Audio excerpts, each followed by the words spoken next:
በስመ አብ ወወልድ ወመንፈስ ቅዱስ አሃዱ አምላክ አሜን። የተከበራችሁና የተወደዳችሁ የእግዚአብሔር ቤተሰቦች የእናታችን የንጽሕተ ንጹሐን የቅድስተ ቅዱሳን የድንግል ማርያም የአስራት የበረከት የቃል ኪዳን ልጆች ሁላችሁም እያላችሁበት በእግዚአብሔር ስም እንደምን ሰነበታችሁ? እግዚአብሔር አምላካችን በቸርነቱ በምህረቱ በይቅርታው ጠብቆ ለዚች ቀን ለዚች ዕለት ለዚህ ሰዓት ያደረሰን የአባቶቻችን አምላክ እግዚአብሔር ክብርና ምስጋና ይግባው። እንደ እግዚአብሔር ፈቃድ ዛሬ የኃጢአት በሽታ በሚል ርዕስ እንማማራለን። እዚህ በዮሐንስ ወንጌል ምዕራፍ 5 ቁጥር 14 ላይ ከዚህ የባሰ እንዳያገኝህ ሁለተኛ ኃጢአት አትስራ በሚል ርዕስ እንማማራለን። የዮሐንስ ወንጌል ምዕራፍ 5 ቁጥር 14 ላይ ከዚህ የባሰ እንዳያገኝህ ሁለተኛ ደግመህ ኃጢአት አትስራ ይላል። ይህን ቃል የተናገረው ጌታችን አምላካችን መድኃኒታችን ኢየሱስ ክርስቶስ ነው። ይህንን ርዕስ መነሻ አድርገን የምንነጋገረው ስለ ኃጢአት በሽታ። ዛሬ በዘመናችን ልዩ ልዩ በሽታዎች፣ ልዩ ልዩ ደዌዎች በብዙ ምክንያት ወደ ሰው ልጅ ይመጣሉ። የሰው ልጅ በአንድም በሌላም ምክንያት በሽተኛ ሆኗል። በደዌ ሥጋ፣ በደዌ ኃጢአት፣ በደዌ ነፍስ ሁላችንም ተይዘናል። ስለዚህ እግዚአብሔር አምላካችን የምሕረት አምላክ ድውያንን የሚፈውስ ለምጻሞችን የሚያነጻ አጋንንትን የሚገስጽ መድኃኔ ዓለም ክርስቶስ በመጀመሪያ ሁላችንም ከልዩ ልዩ ደዌና በሽታ አምላካችን በምሕረቱ ይፈውሰን። ይህ ቃል የተነገረው በኢየሩሳሌም በበጎች በር በቤተ ሳይዳ ይኖር ለነበረው በዛች በቤተ ሳይዳ በመጠመቂያዋ ይኖር ለነበረው ለመጻጉዕ የተነገረ ቃል ነው። ከዚህ የሚብስ ኃጢአት እንዳይደርስብህ ሁለተኛ ደግመህ ኃጢአት አትስራ የተባለው ለመጻጉዕ ነው። እንግዲህ በኢየሩሳሌም በበጎች በር አጠገብ ቤተ ሳይዳ የምትባል አንዲት መጠመቂያ የጸበል ቦታ ነበረች ይላል። በዚህች የጸበል መጠመቂያ ቦታም ብዙ በሽተኞች የልዩ ልዩ ደዌ ያለባቸው በሽተኞች ይኖሩ ነበረ። ከደዌያቸው ከበሽታቸው ካለባቸው ማንኛውም በሽታ ለመፈወስ በዚች ቤተ ሳይዳ በምትባል መጠመቂያ የጸበል ቦታ ደጅ ጸኑ ነበረ። በልዩ ልዩ ደዌ በሽታ ተይዘው ደጅ ከሚጸኑት ውስጥ አንዱ ማን ነበረ? መጻጉዕ ነበረ። እጠር ለማድረግ መጻጉዕ በዚች ቦታ 38 ዓመት ተኝቷል። ዘመዶቹ ትተውት፣ ዘመዶቹ በሱ ተስፋ ቆርጠው፣ ረዳት የለው፣ አጉራሽ የለው፣ የሚያነጥፍለት የለው፣ ውሃ እንኳን የሚያቀርብለት የለም። እዛች 38 ዓመት እዚያች የመጠመቂያ ቦታ ጸበል ቦታ ወድቆ ነበር። ማን? መጻጉዕ። ኢየሱስ ክርስቶስ በቤተልሔም ሲወለድ እንኳን መጻጉዕ ከዛ ከመጠመቂያው ቦታ ከተኛ 6 ዓመት ሆኖት ነበር። ክርስቶስ ሳይወለድ ክርስቶስ ተወልዶ በ30 ዓመቱ ተጠምቆ ከገዳመ ቆሮንቶስ ከወጣ በኋላ ደቀ መዛሙርቱን ከያሉበት ሰብስቦ እያስተማረ እየሰበከ መጻጉዕ ወደተኛባት ወደዚያች ቤተ ሳይዳ ወደምትባለው ወደ ጸበል ቦታ ማን መጣ? ክርስቶስ መጣ። ክርስቶስ መጣና ምንድነው ያለው?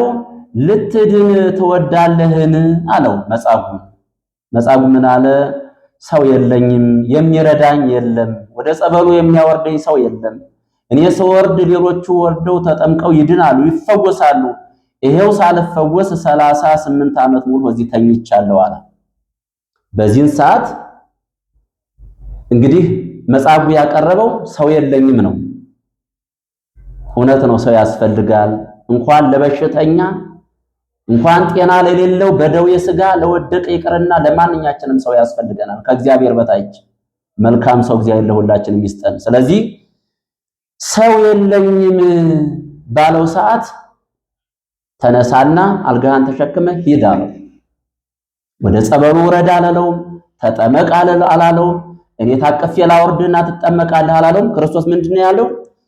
አልጋህን ተሸክመ ሂድ አለው። 38 ዓመት ተኝቶባት የነበረችውን አልጋ ያለ ተረፈ ደዌ ስለተፈወሰ በሰከንድ በቃሉ ብቻ ምንም መድኃኒት ሳይደረግለት በጸበልም እንኳን ያችን ተስፋ ያደረጋትን ጸበል እንኳን ሳይጠመቅባት ክርስቶስ በቃሉ ብቻ ፈውሶት ደስ እያለው አልጋውን ተሸክሞ ሄደ። ማን? መጻጉዕ። ከዚህ በኋላ ክርስቶስ በቤተ መቅደስ አገኘው። ድኗል፣ ተፈውሷል፣ ሙሉ ጤነኛ ሆኗል።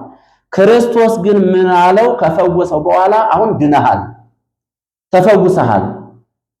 ይህም ምልክት እንዲሆነ ይኸው 38 ዓመት የተሸከመችህን አልጋ ተሸክመህ እየሄድክ ነው። ነገር ግን ከዚህ የባሰ ሁለተኛ ኃጢአት ደዌ እንዳይደርስብህ ሁለተኛ ኃጢአት አትስራ አለው። እንግዲህ የባሰ እንዳያገኘ ነው። ዛሬ ትናንትና ድነን ትናንትና ተፈውሰን ዛሬ ደግሞ እንደገና በሽተኛ የምንሆነው ለምንድን ነው? ታመን ያልዳነውስ ለምንድን ነው? ምዕመናን በዚህ ባለንበት ዘመን በደዌ ሥጋ በደዌ ኃጢአት ያልተመታል መድኃኔ ዓለም ክርስቶስ ሁላችንንም ከያለንብን ደዌ ይፈውሰን። እንግዲህ በዘመናችን ብዙ በሽታ አለ። ለምሳሌ መጻጉዕ ለ38 ዓመት ታሞ እንደነበረ ነው አሁን እያየናል በደዌ ሥጋ። እንደገና ደግሞ በዚህ በበሽታው ምክንያት ሰዎቹ ጠልተውት ዘመዶቹ ጠልተውት መጻጉዕ የሚባል ስም ወጥቶለት ነበር። መጻጉዕ ስሙ አይደለም ምዕመናን። አንዳንድ ጊዜ በተለያየ ምክንያት ቅጽል ስም ይወጣልናል። ይሄ ቅጽል ስሙ ነው። መጻጉዕ የሚለውን አባቶቻችን ሲተረጉሙት ምንድነው? በሽተኛ ወይም ደግሞ በኃጢአት የጎበጠ በበሽታ የጎበጠ ነው ተብሏል። ስለዚህ ድሃ ስትሆንም ስም ይወጣልሃል። በሽተኛ ሲሆንም እንደዚሁ መጻጉዕ ይባላል። ታክሞ የማይድን በጸበል የማይድን ብዙ ብለው ስም ይወጣላቸው። እንደገና ሰካራም ስትሆንም በየአረቂ ቤቱ በየጠጅ ቤቱ ስም ይወጣል። ስም ያጣ ይባል እንዴ? ስለዚህ በተለያየ ምክንያት ለምሳሌ እብድ በስሙ አይጠራም፣ ደንቆሮ በስሙ አይጠራም፣ ብዙ ስም ይወጣል። ስለዚህ ስማችንንና ግብራችንን እግዚአብሔር ያስተካክልልን። በተለያየ ምክንያት የኛም ስማችንና ምግባራችን ሳይገናኝ ቀርቶ ሊሆን ይችላል። እዚህ እግዚአብሔር ሁላችንንም ይፈውሰን። የመጀመሪያው አንደኛ የምናየው የኃጢአት በሽታ ነው። በኃጢአት ምክንያት የሚመጣ ስናጠፋ አንታረም ስንል አንስተካከል ስንል እግዚአብሔር የኃጢአታችን ውጤት በሽታ ያመጣብናል። ለምሳሌ ሳኦል የሚባለው ሳኦል ንጉሱ ባለመታዘዙ በደዌ በበሽታ ተመቷል። እነ ዳታንን ስናያቸውም እንደዛው ነው። ወደ አዲስ ኪዳንም ስንመጣ በተለይ በሐዋርያት ሥራ ምዕራፍ 12 ቁጥር 21 ላይ ያለው ሄሮድስ አምባገነኑ፣ ጨፍጫፊው፣ ደም አፍሳሹ ብዙ ግፍ የፈጸመው መጨረሻ ላይ ግን በኃጢአት በሽታ ተበላሽቶ ሸቶ ተልቶ ነው የሞተው። ይሄ የኃጢአት በሽታ በኃጢአት ነው። የመጻጉዕም እንደዚሁ ነው። መጻጉዕም ለ38 ዓመት ታሞ የነበረው በኃጢአት ምክንያት እንደሆነ ነው የሚነግረን። ለምን ሲባል ሁለተኛ ኃጢአት አትስራ ተብሏል። ይሄን ያሳየናል የመጀመሪያው። ሁለተኛው ደግሞ የተግሳጽ በሽታ ነው። እግዚአብሔር እንድንመለስ እሱን እንድናውቅ ጠፍተን እንዳንቀር ከቤቱ ስንርቅ ከጸሎት ስንለይ ከጾም ስንለይ ከመንፈሳዊ አገልግሎት ስንለይ ከፍቅር ስንለይ እግዚአብሔር ከቤተ ክርስቲያን ስንርቅ በአንዳንድ የተግሳጽ በሽታ ይገስጸንና ወደ ጸበሉ ስነድ ወደ ቦታው ስነድ ፈጣሪያችንን ይቅርታ ጠይቀን እንመለሳለን። ለምሳሌ ሕዝቅያስ በተግሳጽ በሽታ ታሞ ነበር። በኋላ ግን ፈጣሪዬን በድያለሁ ሲል እግዚአብሔር በሽታውን አርቆ ጤንነትን ሰጥቶታል። በሶስተኛ ደረጃ የምናየው ለቅዱሳን የሚሰጥ የጸጋ በሽታ በረከት እንዲሆናቸው የሚጠቀሙበት። ለምሳሌ ኢዮብ ያን ሁሉ ደዌ ሥጋ በደዌ ሥጋ ተመትቶ ነበረ። ጸጋውን ነው የተሰጠው። በዚህ በሽታ ኢዮብ ተጠቅሟል። እንደገና ደግሞ ጳውሎስን እነሆ የሚጎስመኝ የሚወጋኝ በሽታ ተሰጠኝ ብሏል። ሌሎቹን እየፈወሰ እሱ በሽተኛ ነበረ። ማን? ጳውሎስ። የጸጋ በሽታ ነው። ጸጋዬ ይበዛሃል ይበቃሃል ነው የተባለው። ይህንን አይተናል። ስለዚህ እግዚአብሔር ለምን እንዲጠቀሙ ለወዳጆቹ የጸጋ በሽታ ይሰጣቸዋል። የኛ በሽታ ምን ይሆን ምዕመናን? የኛ በሽታ የኃጢአት በሽታ ነው? በእኛ ላይ የሰፈረው የተግሳጽ በሽታ ነው ወይንስ እንደ ቅዱሳን የጸጋ ተሰጥቶን ይሆን? ለማንኛውም ካለብን ደዌ እግዚአብሔር ይፈውሰን። ለምን ሲባል እግዚአብሔር መፈወስ ይችላል። ሕሙማነ ነፍስን በትምህርቱ በቃሉ ሲፈውስ አይተናል። ሕሙማነ ሥጋን በደዌ ሥጋ የተያዙትን በተአምር በቃሉ ንጻ እያለ አጋንንትን እየፈወሰ እያወጣ ሲፈውስ አይተናል። ዛሬም እግዚአብሔር በደዌ ዳኛ የተያዙትን በአልጋ ቁራኛ የተያዙትን መድኃኔዓለም ይፈውሳል። እግዚአብሔር ዛሬም ፈዋሽ ነው። ለምን ስንል እግዚአብሔር መሐሪ ስለሆነ፣ እግዚአብሔር ይቅር ባይ ስለሆነ፣ እኛ ልጆቹ እንደጠፋን ስለማንቀር። እንግዲህ በዓለማችን ላይ ልዩ ልዩ በሽታዎች ብዙ በሽታዎች አሉ። ብዙ በሽታዎች ተቆጥረው የማያልቁ ያመኛል ይቆርጠኛል የማይል የለም። ሁላችንም በሽተኛ ሆነናል። ለምን ስንል ኃጢአት የመጣው በኃጢአት፣ በሽታ የመጣው በኃጢአት ምክንያት ነው። አዳም አትብላ ከሱ በበላህ ቀን የሞት ሞት ትሞታለህ ተባለ። አዳም በቁሙ ሞት፣ በበሽታ እሾህ በቀለበት፣ አሜከላ በቀለበት፣ በሽታ በቀለበት። በዘፍጥረት ምዕራፍ 3 ቁጥር 18 ላይ የተገለጸው ቃል ይሄ ነው። ዛሬ በዓለም ላይ ያለው ኃጢአት በሙሉ የመጣው ምንድነው ስንል አትብላ የሚለውን ሕግ በመተላለፋችን በበሽታ ተመተናል። ስለዚህ በዘመናችን ብዙ በሽታዎች አሉ። ዘመን ያመጣው በሽታ አለ። በየጊዜው የሚከሰት በሽታ አለ። ይሄ ሁሉ የምንድነው ስንል በኃጢአት ምክንያት የመጣ ነው። በበደል ምክንያት የመጣ ነው። ከሕጉ በመውጣታችን በትእዛዙ በመውጣታችን ለምሳሌ ኤችአይቪ በሽታ እንላለን፣ ኮረና እንላለን፣ ስኳር እንላለን፣ የደም ግፊት፣ የደም ማነስ፣ ጨጓራችን፣ ኩላሊታችን፣ ልባችን በሙሉ በሽተኛ። ለምን? አይናችንም አያይም፣ ጆሮአችንም አይሰማም፣ እግራችን፣ እጃችን በሙሉ ሽባ ሆኗል። ለምንድነው? ከእግዚአብሔር ሕግ ርቀናል። ስለዚህ እግዚአብሔር ይቀጣናል። ሐኪም ቤት ስንሄድ ለአንድ በሽታ ስንሄድ ይሄን ያመሃል፣ አንዱ የኩላሊት በሽታ ይባላል፣ ይታከማል፣ አይድንም። አንዱ የደም ግፊት ነው ይባላል፣ ይታከማል፣ አይድንም። አንዱ ጨጓራውን ይላል። ኧረ ከዚህ በተለይ ሟርቱ፣ ጥንቆላው፣ መተቱ ምን የማያመናል?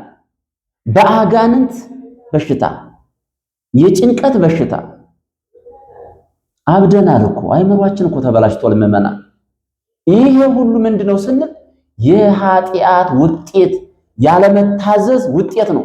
ስለዚህ ምንድነው የሚሻለው? ወደ እግዚአብሔር መመለስ ነው። ወደ እግዚአብሔር መመለስ ነው። በተለያየ ከሰይጣን የሚመጣብን በሽታ አንዱ ይጮሃል፣ አንዱ ያጓራል፣ አንዱ ራሱን ይስታል። በጭራሽ ሁላችንም ታማሚ ነን። አንዱ ይወጋዋል፣ አንዱ ይቆርጠዋል። ለምንድን ነው? ወደ እግዚአብሔር እንመለሳ። ወደ እግዚአብሔር እየቀጣን ነው። እግዚአብሔር ብዙ ጊዜ እናገራለሁ፣ እግዚአብሔር ሲቀጣ ጅራፍ አያነሳም፣ ዱላ አይቆርጥም። እኛ በምናየው መግረፊያ አይደለም የሚገርፍ። ዛሬ ትናንት ደህና የነበረው ሰው ዛሬ በሽተኛ ነው። ታመመ የሚለውን ሳንሰማ እከሌ ሞተ ነው የምንሰማው። ታሞ መዳን ቀርቷል። ስለዚህ እግዚአብሔር ሁላችንን ይፈውሰን። እስቲ በየሆስፒታሉ ሄዱ፣ በየሆስፒታሉ ስንሄድ በየጸበል ቦታ ስንሄድ ሄዳችሁ ታውቃላችሁ? ያሳዝናል እኮ በልዩ ልዩ ደዌ የተመቱት በልዩ ልዩ ደዌ በሽታ የተጎዱት በየበረንዳው ወርቀው ስናይ ሐኪም ቤት እንሄዳለን። አንድንም ታዋቂ ሆስፒታል ታዋቂ ዶክተር አክሞን አንድንም ከኔን እንወጣለን። ለምንድን ነው ያልተፈወስነው? ለምንድን ነው መዳን ያልቻልነው? መርፌ ተወግተን አልዳንም። እንዳው ይቅርና ታዋቂ የተባለው ዶክተር አክሞን አንድንም ለምን?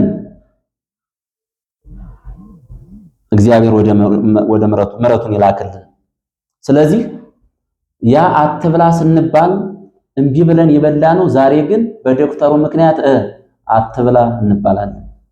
ይህን እንዳትበላ ይህን እንዳትጠጣ እንባላለን። ይህን ከበላ ትሞታለህ፣ ይህን ከበላ ትጠጣለህ። ስለዚህ ጨው እንዳትበሉ፣ ቅባት እንዳትበሉ፣ ስኳር እንዳትበሉ፣ ጨጓራ ጮማ እንዳትበሉ፣ ቢራ፣ ቡና፣ አረቂ፣ ጠላ እንዳትጠጡ ይባላል።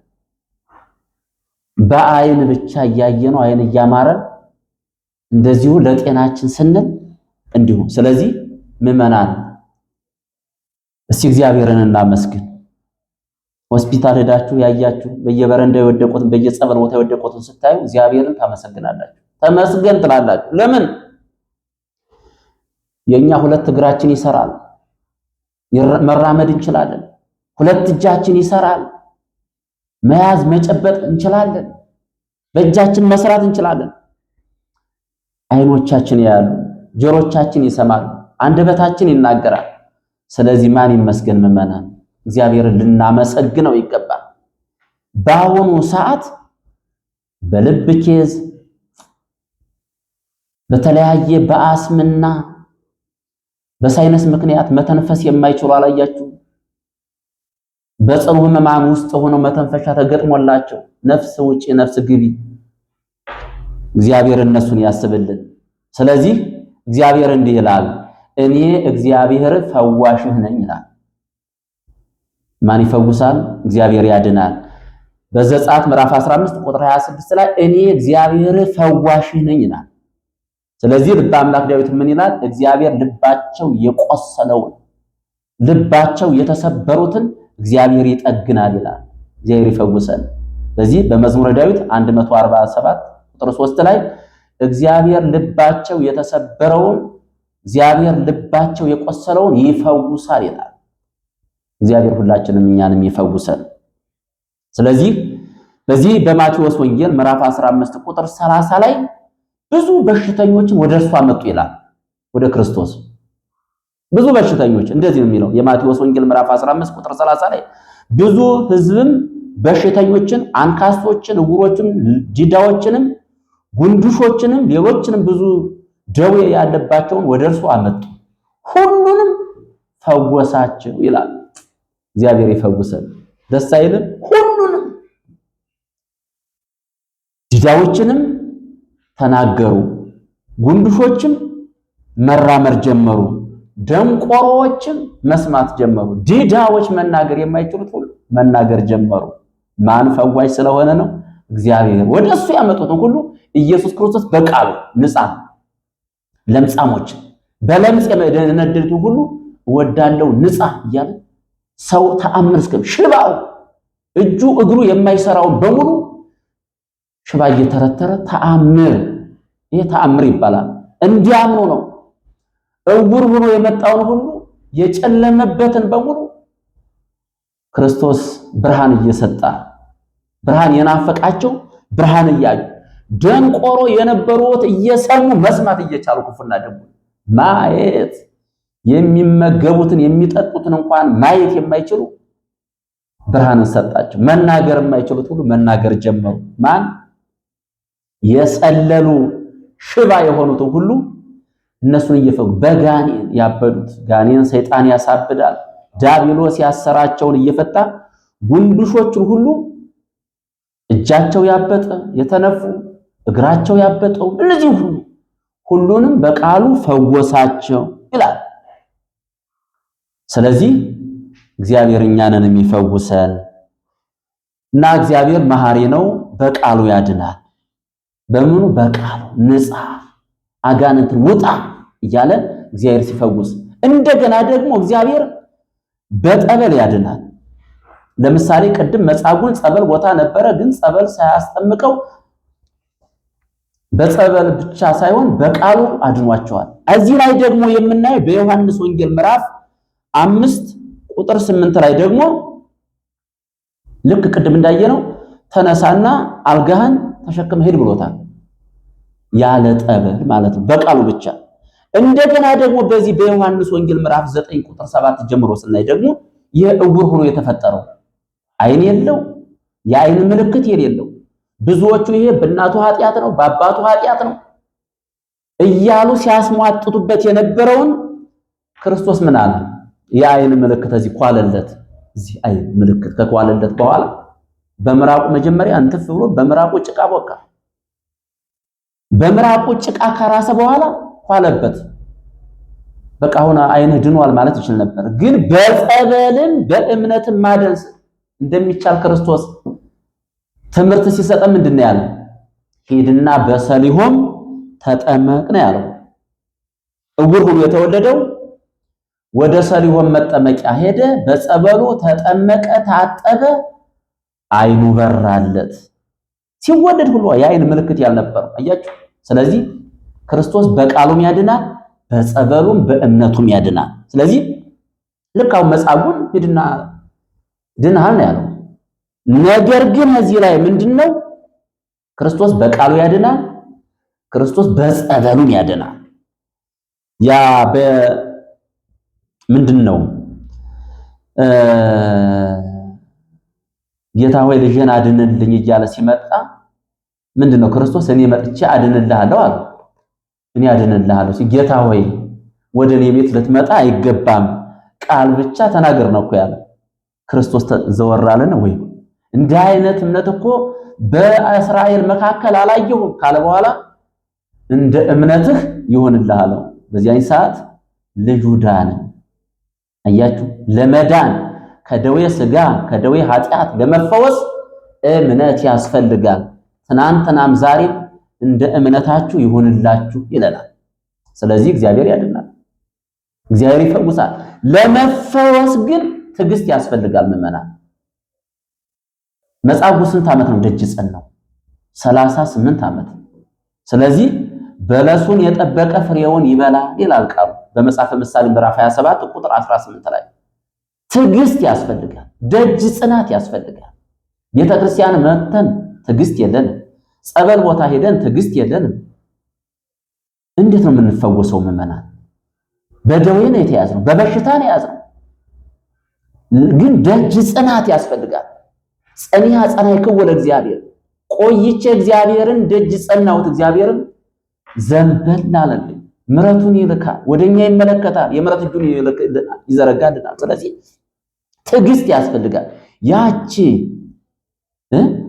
ታስታውሳላችሁ በማርቆስ ወንጌል ምዕራፍ 5 የማርቆስ ወንጌል ምዕራፍ 5 ቁጥር 25 ላይ ያለችው 12 ዓመት ነበር ደም የሚፈሳት። ከ12 ዓመት ጀምሮ ደም የሚፈሳት ሴት ነበረች ነው የሚለው። ከብዙ ባለመድኃኒቶች ብዙ ተሰቃየች፣ ገንዘቧን ሁሉ ከሰረች። ከአንዱ መድኃኒት፣ ከአንዱ ሐኪም ቤት፣ ከአንዱ አዋቂ፣ ከአንዱ ጠንቋይ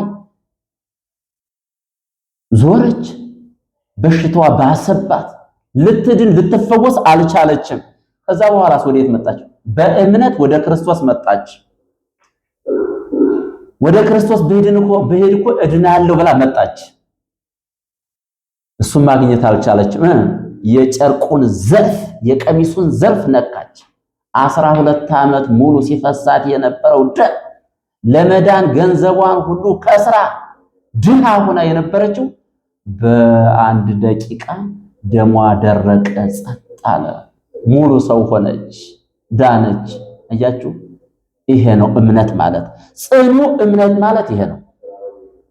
ያቺ የከነናዊቷ ሴት ልጅ ልጄን ማረልኝ እያለች ስትመጣ፣ ልጄን ፈውስልኝ እያለች ስትመጣ ክርስቶስ እኮ ዝም ብሏት ይሏል። በመጨረሻ ላይ ግን የእምነቷን ጽናት አየ።